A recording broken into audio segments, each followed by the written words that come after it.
All right, it is week 11, day one. Um, and we are finally going to start putting everything we've learned so far together to create full stack applications. Yeah, it's going to be a baby full stack application this first week because we still have some things to learn for each of these different layers.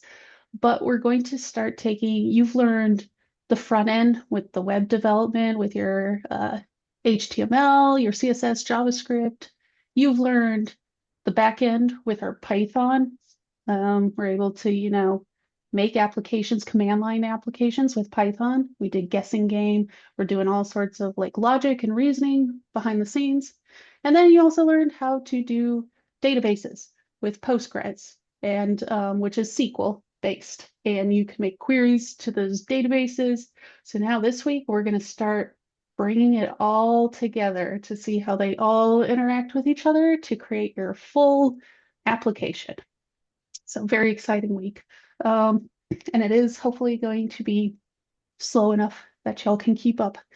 So today we're going to focus on, we just got done with SQL, right? Querying SQL in the in the database.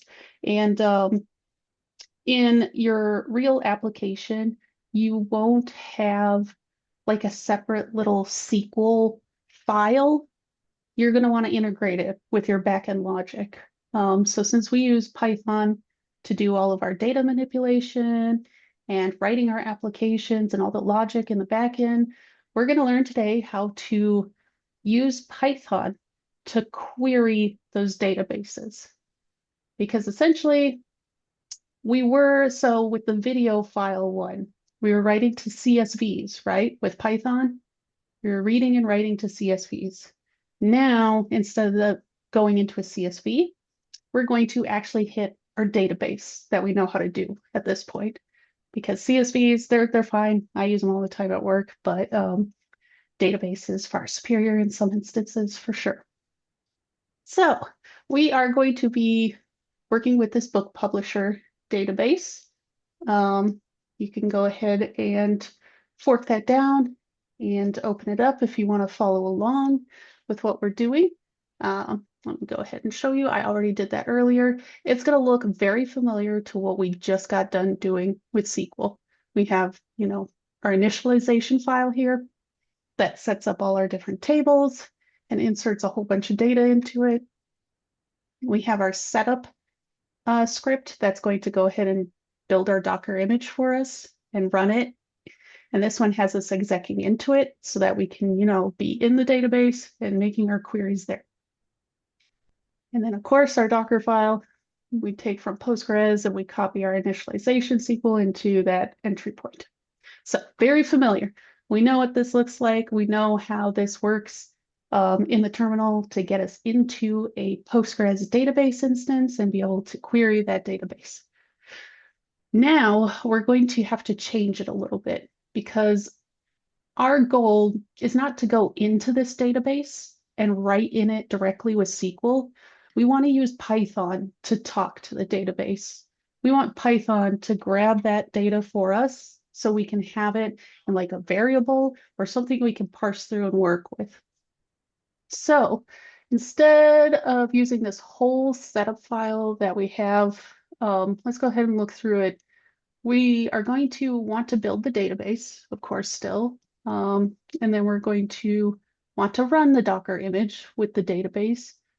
But because we don't want to be in the SQL instance there, we're not going to have to exec into this image. So we're going to take these two lines out of this file. Our goal here is to just have a database up, listening, ready for us to go ahead and query, have data in, and use. So no need to exec into it. And we're also going to do some port mapping because our host or our local machine is going to have a different port than the host machine is expecting when we're communicating with this. So in the README, it has the new Docker run command. You can just go ahead and grab it. And it's mostly the same, except we do this port mapping here. So now that we have this, let's go ahead and get it up and running like we know how to do, which thankfully is just in this setup script because everything else is the same. Initialization. Okay, cool. So let's go ahead and wait, where am I? Oh, I'm gonna kill this terminal. That's for later. Okay. Okay, so just like the setup file, well, like I expected it to do, it is building that Docker image and then it is running the Docker image, but now I'm not inside the database. I am just back in the terminal. However, we could see it's running. It says it's running on port 5444. If we do our Docker PS, we could see that this database is running and it's been up for 22 seconds so far, but it's the database is up, running, has data in it, is ready for us to use. So this picture here, oh gosh, let me open in a new image and tab it. Oh, this is not fitting to the screen. Okay, let's go back. I guess I'll just drag over the README for today so we can see. So our goal in today's class is we're going to have our Python application and our database. Our Python application is going to send a request to the database in the form of a query, in our case, and then the database is going to send the data back to the Python application. And the Python application is where we will do things with the data, like display it, alter it, whatever we want to do.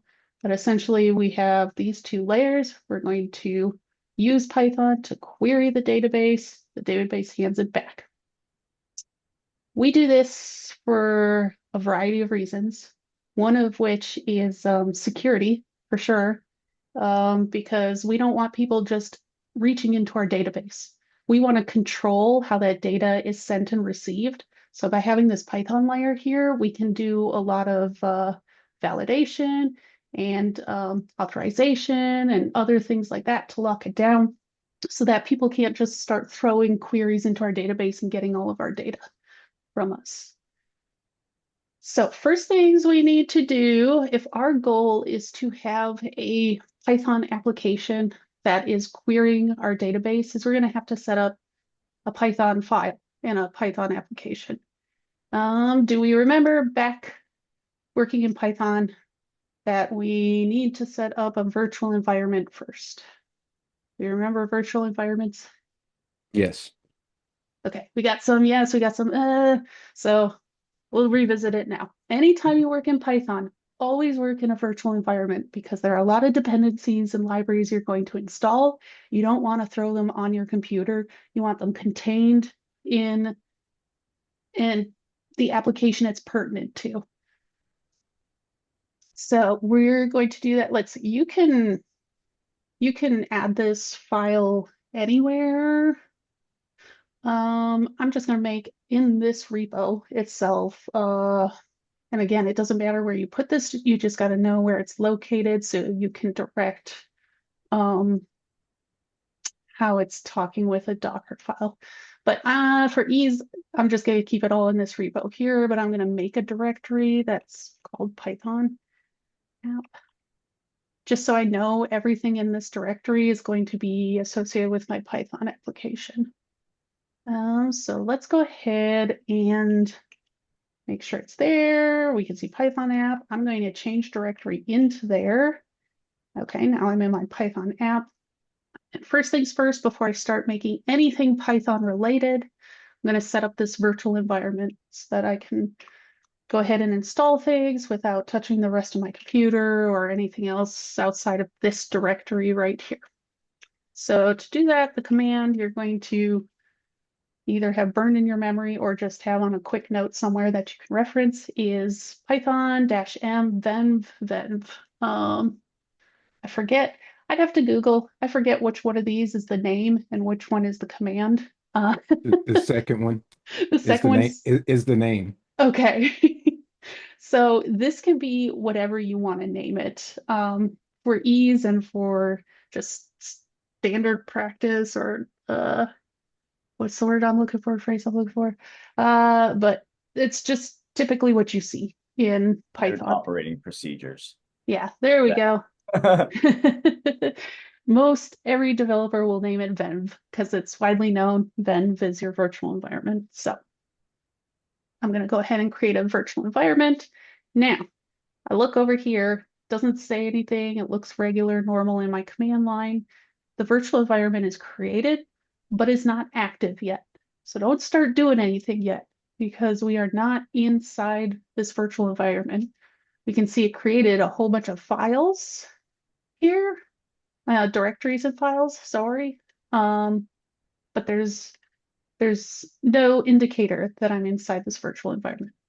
How you get inside there is source venv bin activate. So what this is doing is say, look in the virtual environment bin and run this activate stuff. So look, some PowerShell. Interesting. I've never actually looked at the activate commands within it. But by running this, it's going to tell the virtual environment to activate. And again, another command that you should have jotted down somewhere. You're going to be using it a lot from now on because we are going to be hitting Python heavily, especially when we get into Django. Now we can see virtual environment over here in my terminal. So when I see this, I know I am inside a virtual environment that is kept packaged pretty, it's nice and away from everything else. I could do whatever I want in here. And if I destroy this virtual environment, everything I've done in there goes away. It's not affecting the rest of my system. So now that we have our virtual environment, we're going to install the most important package for Python to be able to communicate with SQL. And it is called scicop G2. There's a few different versions of this module. We're going to be installing scicop G2 binary because it tends to not have as many issues with dependencies. But you'll see in the README, it's just a pip install command. We're going to install this library. This is what's going to allow us to talk to SQL without using actual SQL. Well, we will use SQL, but this is going to allow us to hook up to the database to talk to it. So go ahead and get that installed. I already did it earlier today, so it just is using my cached image here and installing it. Successfully installed. Perfect. So now that's all we need to start writing our Python application, which is going to be querying our database. So let's see, where am I at in here? Okay, good. I want to make sure I'm not within the virtual environment folder. I want to make sure I'm at the same level as it. And I'm going to create a file where I'm going to write my Python application. Well, it's just going to be a Python script for our case today. But I'm going to, let's see, remember making a file, you touch, and what am I going to call this? We'll do, what do they have? They say db underscore script is what they want you to name it. Okay, so now we can see in my Python application folder here, I have a Python file called database script. And I'm in my virtual environment still here within this file because it's inside this virtual environment at this level. All right, so let me just copy and paste this code. This is going to be a very repetitive thing you will use in Python to do your query. But we're going to walk through it one step at a time here to kind of figure out what's going on.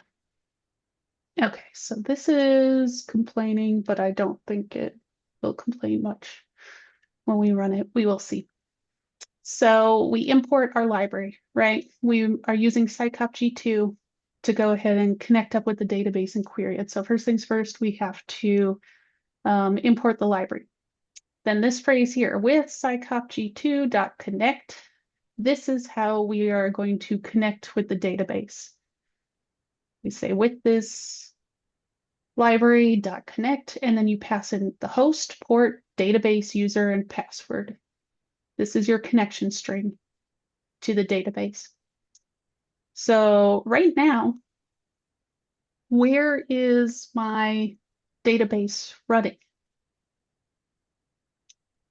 Locally. It is running locally, yes. And we had set it up so it's a Docker file running locally, right? And we had set it up so that it's using this port locally to talk to that port in my Docker container. So then this port is our entry point, our connection info to get into the database. So when we come back here, we see port equals 5444. So the port on your host machine that forwards requests to that 5432, which is Postgres's default port in the container. The database that is named books, we get that from here because it said create database books. That's the name of the database. User is always going to be Postgres, password is password. That will change when you get in your actual jobs, but for our class, it's always going to be Postgres and password. We're just going to be Postgres user. So we use all of this in our connection here. We connect and then we say as con. When we do something as, this is an alias, right? So now I have a connection alias that I can reference easily. Okay, so with that library we've installed, connect to this database as con. The next standard code, I can't think of words, block of code, I guess, that you will use over and over with this is with con, which is our alias, with this connection, cursor. It's making a cursor. We're not going to explain a cursor right now. We're just going to say this is a part of the query process. Just make sure you have it in this order for it to work.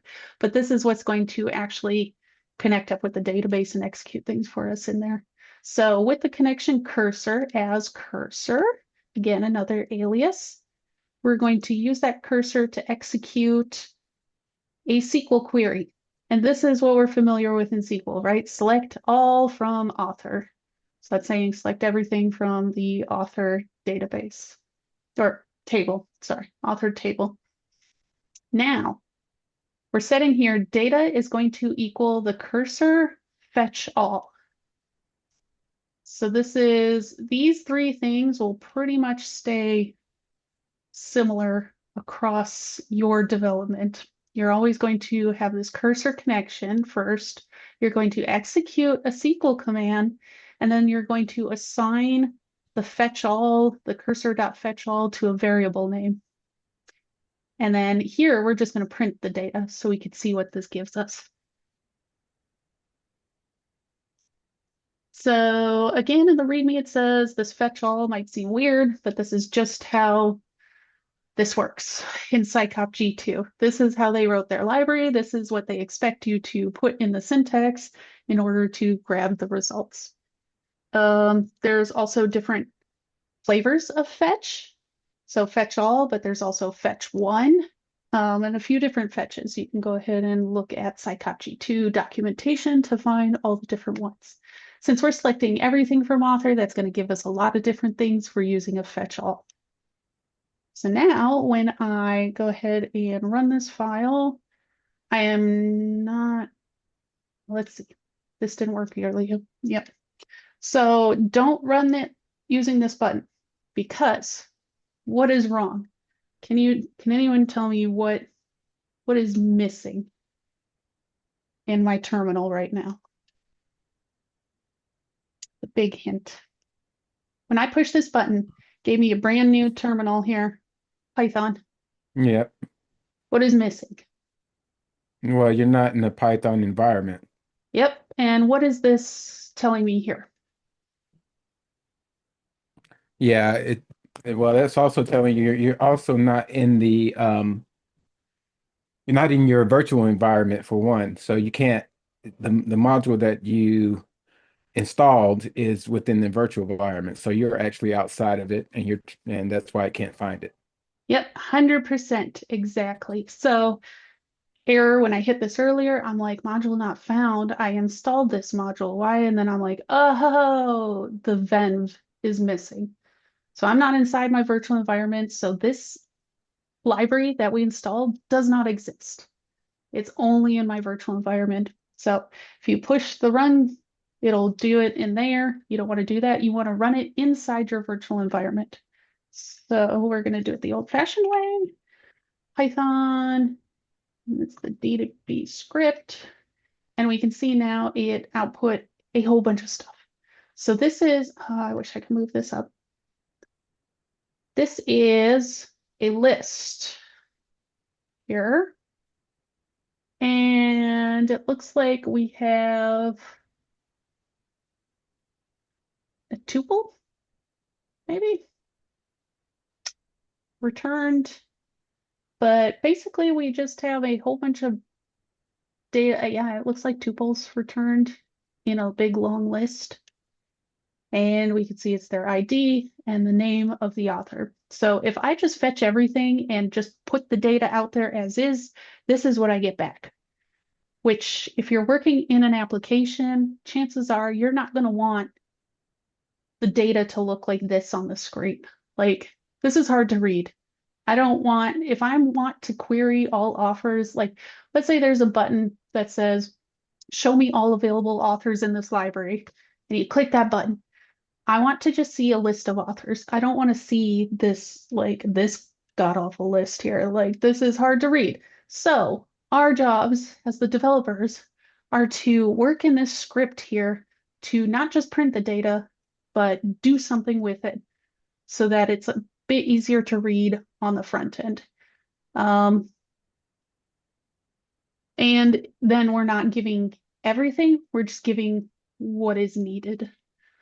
So we can go ahead and a step further. I'm just going to copy and paste because I got another example later. So we've got the data. It's in a variable. Now we're going to say for each item in this data, for like each item D and data in this list, if the first index here, or the zero index, whatever, first index is greater than 40, we're going to take the first name is going to equal the second item, and we're going to split it up on the space and just take, okay, yeah, I was going to explain it all. I should have had you all explain it to me. But it's going to split on the space because we can see each author has first and last name and there's a space between there. And we're only going to take the first item, first index in that split. And then we're going to print first name. So now what this is doing is it's taking this huge chunk of data that has no value for me whatsoever, and it's saying for anybody who has an index or a ID over 40. So we can see this is ID 1, 2, 3, 4, and this is like, let's see. Oh, I guess they skipped a few. I thought it was going to be a huge long list, but these index or IDs here, these are going to be over 40. So I want to just take everybody with an ID over 40 and just print their first name on the screen. Not going to run up there, it's habits. So let's run down here. And now we can see, did something a lot nicer with this data. Not just a big chunk, hard to read. Now I can see the first names of everybody whose ID is over 40. Okay, so, and again, once you have all this stuff, you can keep doing Python things with this because we stuck everything in a variable, right? And now we can break down the data and do with as we want. So this is all great, but we're not relying on our local machine version to be able to work everywhere else, right? We have not been keeping our scripts in just a single local file for a while now. We've been containerizing it, right? Because this runs on mine, I mean, what if I handed this file to somebody else and they didn't import or they didn't install this this library? They just get this file and they go try to run it and they're like, oh, this is not working for me. So we fix that by containerizing, right? We're going to put it in a Docker image so that all they have to do is spin up the image, and the image will have all the libraries they need already installed, standard operating system and all that across the board. So we're going to dig back to when we were working in Python and remember how we wrote those Docker images. So let's create a Docker image for our Python. First things first is we're going to let's get our Docker image up first. So I'm going to put it in the same level as my script so that I could just say, look here for everything. So let's add another file. This will be called Docker file. Okay, so what's the first thing we do in a Docker file? What do we need first?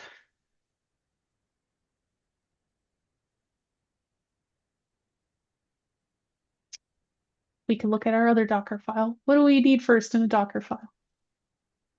That first line. What is this first line? Where you're pulling Postgres from, like what version of it too.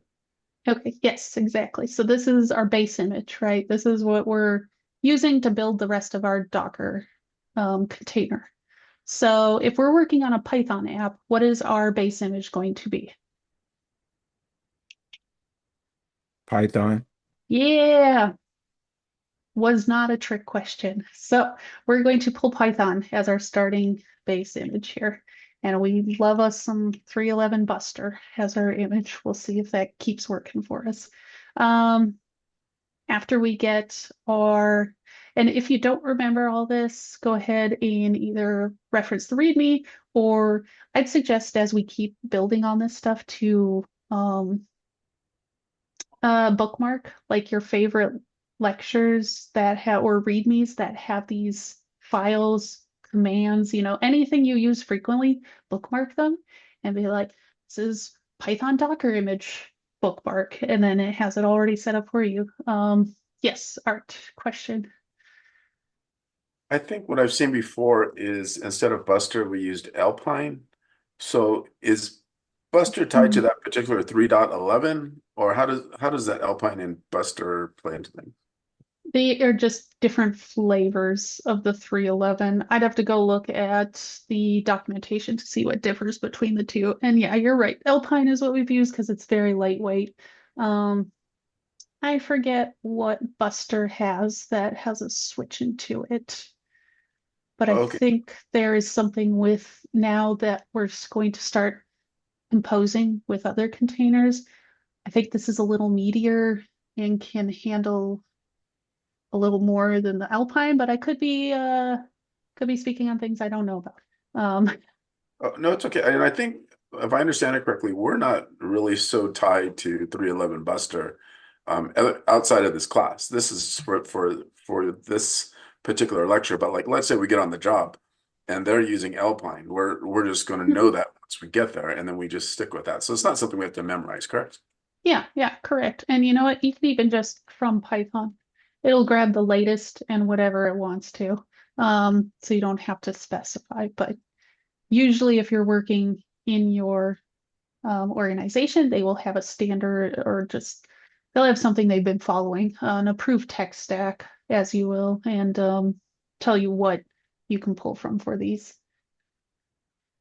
But okay, back to the Docker file. So I don't ever remember the order of these things either. So I just have to glance back in our README today.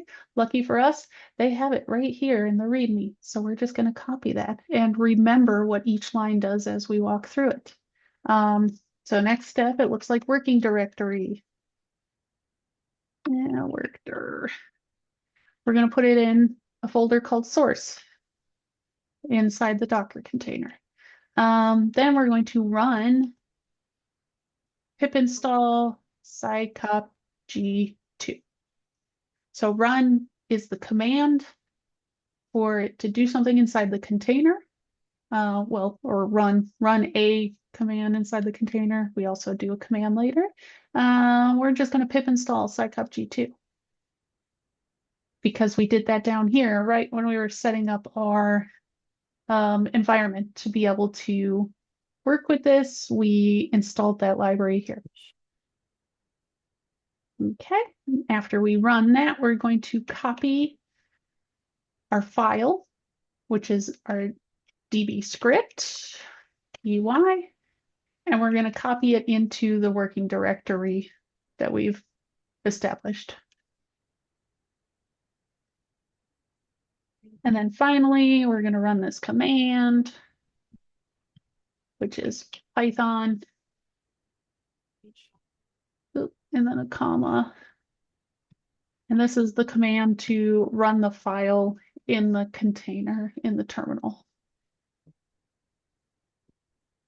Okay, so this is all we need to basically make this run in a container, right? So now when I build the image, it's going to set up that work or point to that work directory of source. It's going to pip install the library we need. It's going to take this script here and copy it into the working directory, and then it's going to tell that script to run inside the container. Okay, and I'm just reading the little note here because it caught my eye. It said, because of additional requirements that scicop g2 has, we'll have to choose the base image carefully. So I think there is a dependency issue with using Alpine with scicop g2, so that's why we switched to Buster. And we would see that if we ran it, and it gives us an error trying to build the file or it does not run, or the Docker image. So now if I were to run this, like build this Docker image and run it, I would expect it to work, right?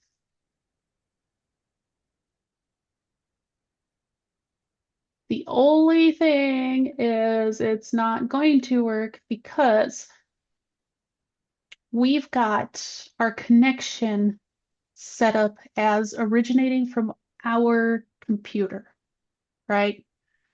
We've told this database that we're connecting using localhost over this port and hitting this database. When we make a Docker image, we're not going to, and we run that container, we're not going to be on our local host anymore, right? We're going to be, the Docker container is its own environment, its own place. So the host is not going to be localhost, it's going to be that Docker container, if that makes sense. To figure that out, we need to find the IP address that Docker containers run on. So we can further up in the README, first off, we're going to look at the one we already have running, and they're all going to run on the same IP address. So if you do Docker PS and you get your container ID, we are going to inspect this container ID. And we're going to read the IP address. So this shows us what IP address this Docker container is running on, and it's running on 172.17.0.2. This is the IP address that our other Docker image we will run, our other Docker container, sorry, for Python, that is going to be the IP address of that Python container when it runs. So then the host is not going to be localhost, because when I kick this off and this container runs, the host is actually going to be this IP address of the Docker container. So we're going to take that IP and plug it in here. And now the other great thing is we don't need to do a port mapping anymore. So the port is where you're at on your host machine. That will forward the request to the container. But if you're on the same network, then you don't need to do port mapping. There's no reason to port map when you're on the same network, because inside this Docker IP network, 5432 is going to be Postgres. So these are the two things we need to change. The database is still going to be the same, right? It's still running. It's been up for 28 minutes. That container is going, it's running. But now we're going to use a Python container that we will spin up that lives at this IP address and talks over this port to the Postgres container. So let's go ahead and build this image. Okay, let me make sure I am at the level where my Docker file is, and it is, because I am just going to throw in a Docker build. We're going to name it Postgres query, and we're saying look in this directory we're in for that Docker file. So now when I build this, we should have that Docker image now. We can see we have a Postgres query image. And then when we do Docker PS, we can see it's not running though. So let's go ahead and run it. Docker run PG query. So now, what happened when I ran it?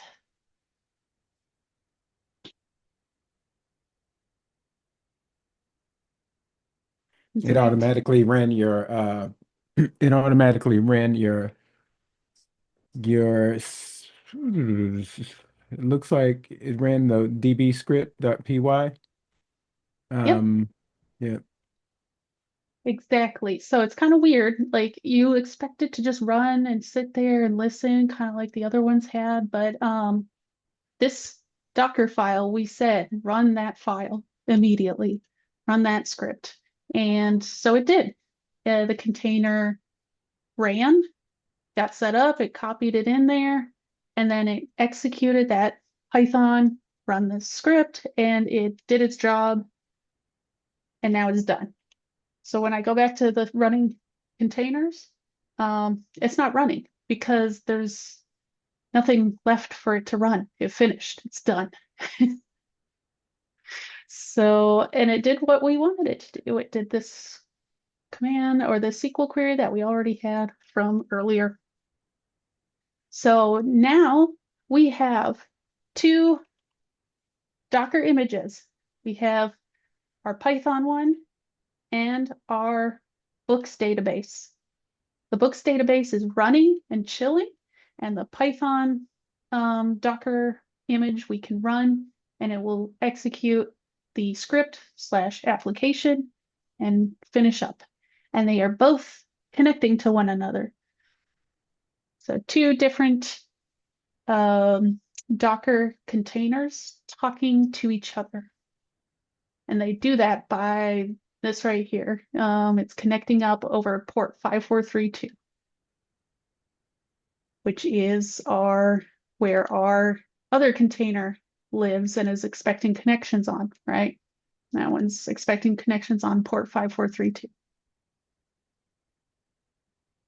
So ports may be kind of weird and obscure for y'all, but typically an application will be listening over a port so that anything that comes in over that port will be interpreted as a request specific for that application, if that makes sense. So Postgres SQL database is on 5432. So anything that gets sent over 5432 on the same network, it's going to say, oh, that's for me. it's a query or whatever, I'm going to take it and run it. But that is lecture for the day. I have an additional example, but we will stop recording for that. Any questions before I stop recording? The goal was to have our Postgres database running in a container, and then also write a Python script that queries the database and containerize that as well.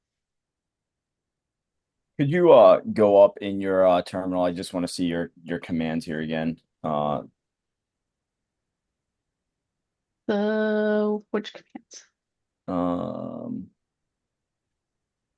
Expect. Yeah, up a little bit more because I have it running.